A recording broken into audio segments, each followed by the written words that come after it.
For the second starter deck review, it's the Wolf of Friendship. This starter deck offers a lot for metalgarurumon, and even more so there are some pieces you'll want more when EX5 drops with the new metalgarurumon X goodness. Sunamon returns as yet another purple egg, this one the third printing while none of the other variants seeing much play. That being said, BT6 Sunamon is actually pretty decent in conjunction with some of these new card effects. The newest Sunamon has an inheritable of when attacking, if you have 6 or fewer cards in hand, draw 1. Oh no. There are a lot of shenanigans you could do with this. Purple thrives on usually expending resources from their hand for effects, and while trashing cards like Nidhoggmon could yield you a draw, you're more dependent on attacking now. But with certain protection cards coming in the future, why does that matter? The typical culprits for purple level 3s return in the form of Elecmon, Gabumon, Tapirmon, and with a surprise appearance from Gatsumon. But more on that later. Elecmon is the Solarmon equivalent of the deck. On play, draw 1, but then you trash 1 card in your hand. Gabumon can digivolve from any Sunamon, whether it be blue, black, or purple for 0. Start of your main phase, again if your opponent has a Digimon in play, gain 1 memory. Inheritable when attacking once per turn, draw 1, then trash 1. Identical to the starter deck 6 Gabumon. Overall, I have nothing to complain about for this card, but again, if you digivolve into this Digimon it locks you into purple, unless your Garurumon has a special Digivolution condition.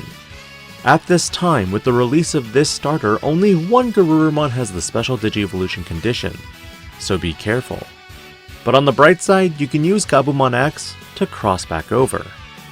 Tapirmon is a simple body that provides inheritable retaliation. Hilariously, with the appearance of another Tapirmon, my mind has been theory crafting the possibility of using this in a deck with Maki Himekawa. After all, there are now 2 purple Tapirmons and a slew of purple-black Digimon that you could use for the multicolor search. Gatsumon, unlike Toy Agumon, doesn't have blocker, but it does have retaliation with attacks for attacking your opponent. Overall, I feel if you're going to tack on the attacks for attacking players, it should have blocker, but that's just me. Which, for a starter deck, they normally make parallels of everything from deck to deck. This deck doesn't have a level 3 blocker, but the other deck has blockers galore. Bakumon is the blocker for this deck, and luckily you can still attack with it too without a memory tax. But the fact that Greymon is now a viable blocker is also kind of, why Bandai? Why do you do this? Marumon is another Digimon that feels very filler. On deletion, gain 1 memory. I'm not sure where this goes in terms of a deck, at least not yet. If it had retaliation, oh man are we cooking. Mervamon would have a field day. Revive, block, and gain memory? But nah, I don't see a function for this currently. In terms of the newest Garurumon, this Digimon is also a security Digimon and the first of its kind. No, Garurumon doesn't count. If it's checked in security, this Digimon lets you play a 1 Gabumon or a Tamer with Mat Ishida in its name from your hand or trash without paying the cost. Otherwise, it's a when digivolving draw 1 trash 1 with the same inheritable as the Gabumon. This card is disgustingly good for recycling cards in your hand, but the best part is digivolving from any Digimon with Gabumon in its name, whether it be purple, blue, black, or even the X variant. To the level 5s, the first card is Pumpkinmon. On play, you may play 1 purple level 3 Digimon card from trash without paying the cost. Wait, you're telling me if you turbo into Omnimon Zwart, you could in theory play 2 of these Digimon to play 2 more level 3 Digimon? I'm intrigued the viability of this strategy. Nonetheless, it could be a potential Anubis deck that utilized Blue and Kaiser Nail. If you rip Pumpkinmon out from underneath, you can bring back a level 3 that gets Rush. Again, gimmicks aside, I'm just thinking about what you could do with this Digimon. Mammothmon, though, is another blocker and a Digimon that has inheritable retaliation. This is a solid level 5 because as more Digimon have blocker and a separate inheritable, they start having dual utility. Look at Greymon decks. They literally have 1 Greymon that can block, 1 that can inheritable block, and at least 2 Metal Greymons that have blocker with 1 giving inheritable blocker. I digress though. Downside to this is you can't ace Evo into metalgarurumon and block, as you'll lose that element of effect. But you might be able to preemptively end the turn or turn that metalgarurumon into a retaliator if they attacked into it. With the loss of promo weregarurumon, now what? Make a new one, of course! The new weregarurumon digivolves for 3 from any level 4 with Garurumon in its name. When attacking once per turn by trashing one card in your hand, unsuspend this Digimon. Okay, so it's purple promo weregarurumon now. Inheritable wise, when attacking by trashing one card in your hand, delete one of your opponent's level 4 or lower Digimon. Well, at least it's not security tech +1, right? Honestly, Garurumon could use more deletion effects, and with that purple splash now, it definitely gets more powerful. While powerful, you will be locked into purple metalgarurumon, as there are no blue-purple combo variants at this time. Which takes me to the ace of the deck, metalgarurumon.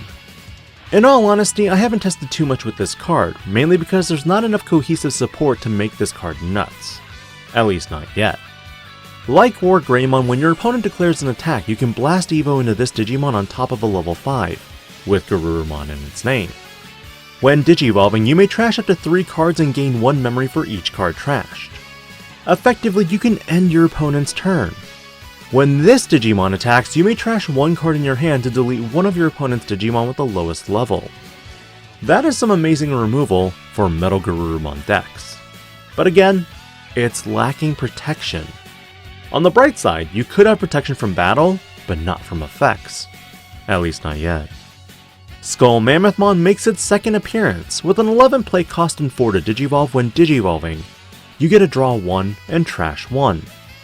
All turns, once per turn, when a card is trashed from your hand by your effect, you may play 1 purple level 4 or lower Digimon from trash without paying the cost. In a hypothetical scenario, if you have Mervamon out and you block with Dark Lizardmon, you'd be able to spawn another Dark Lizardmon to block again. It's a funny scenario to think about, but playing defense doesn't necessarily win you the game. Matt Ishida makes his appearance again as a purple Tamer, this one being the first variant for Adventure 1. This Tamer simply makes it so that on all turns, when a card is trashed from your hand using one of your effects, you can suspend this Tamer to gain 1 memory. Effectively, your metalgarurumon ace and Skull Mammothmon costs are reduced by 1 if you have this Tamer out. And that in itself is some amazing synergy. Lament of Friendship is the first option card of the starter deck that circumvents color restrictions, if you have a Tamer with Matt Ishida in play. Its main effect lets you return 1 Digimon card from trash to your hand, then one of your Digimon with Garurumon in its name gains on deletion, play this card without paying its cost until the end of your opponent's turn. This in some ways can protect your stack, in the case that if it's deleted you can retain the topmost Digimon. However, do keep in mind that if your metalgarurumon ace is deleted, you'll still have to pay the overflow cost before it's played back out. Its security effect simply triggers the main effect. And finally, Baldy Blow is the last card for the starter deck. This option card simply has a main effect that deletes one of your opponent's level 5 or lower Digimon. Like Lament of Friendship, the security effect simply activates the main effect. I think Baldy Blow will see some use, considering if more and more players are setting up a body on board that is to be ace Digivolved. Baldy Blow stops that by removing the stack prematurely. Generally speaking, there are a lot of purple cards in this deck that can be used in other decks. While Dragon of Courage gives me mainly Greymon, Black weregarurumon, and Machinedramon vibes, this on the other hand goes everywhere else. Which cards are your favorite again, and why? Let me know, because in 1 month's time, there will be some changes. Whether game breaking is left to be seen. This is DIGI-PANDA, logging out.